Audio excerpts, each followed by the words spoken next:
I used to love flying when I was younger.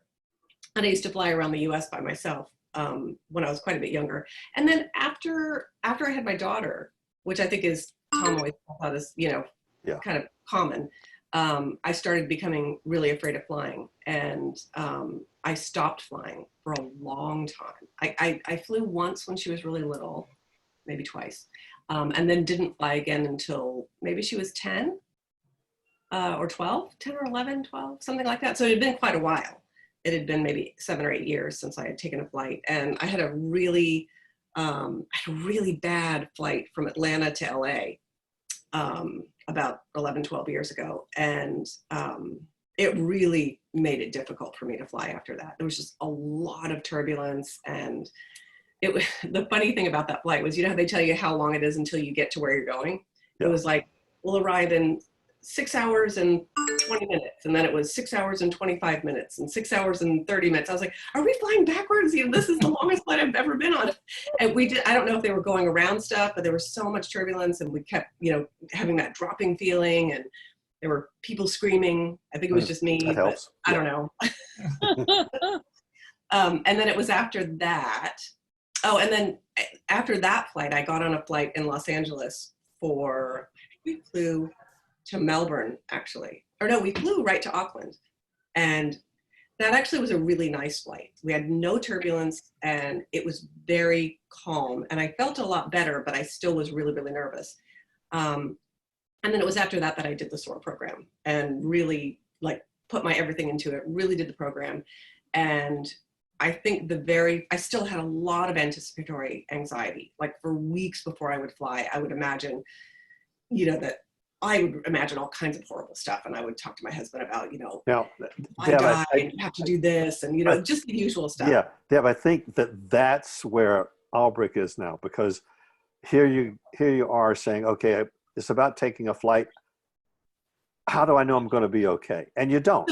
Yeah, so when I got on the flight, I would spend weeks just doing the strengthening exercises, but just in panic mode for 2 weeks. Even if I was driving down the road and I saw a plane in the sky, it would cause me anxiety, but then and I would be so anxious in the airport. And, but once I would get on the flight, it was so weird because I would suddenly feel this sense of calm come over me. And I would always meet the pilot, I have only been on, maybe I could count on one hand how many times I've not met the pilot. And I have flown just hundreds of times since I did SOAR. I can't even count how many flights I've been on. But this calm came over me and I would still get nervous about turbulence.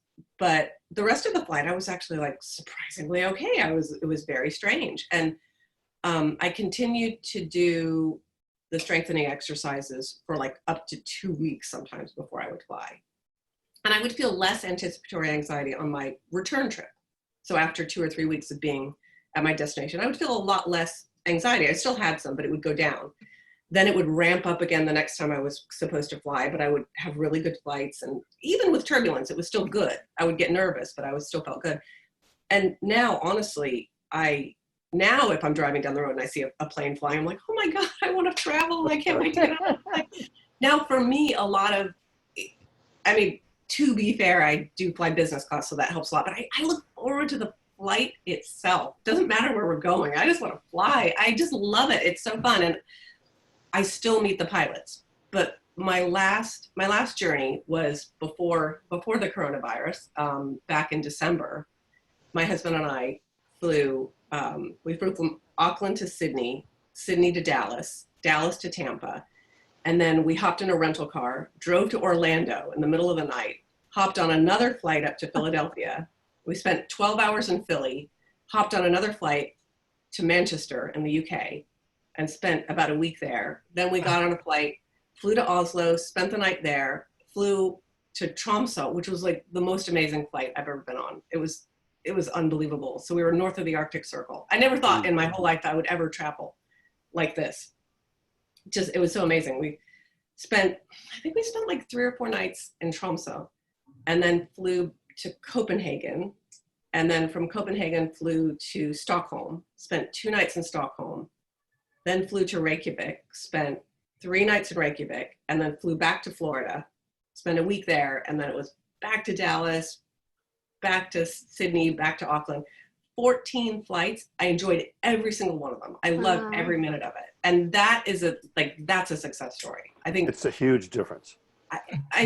it's But- so amazing. I but- can't thank you enough for But that. in that process of where you were before, you still had to go through that huge anticipatory anxiety. Yes, that took a find out while. what it That was. really honestly took a while to get rid of. I really think so. And then the last thing was turbulence. Yeah. That took me a while to get over. And now turbulence actually, honestly, just for the most part, doesn't even bother me. Albrecht, is that kind of what you were wanting to check out? Yeah. I love But it. at this point, it sounds like a fantasy, something I read in a book.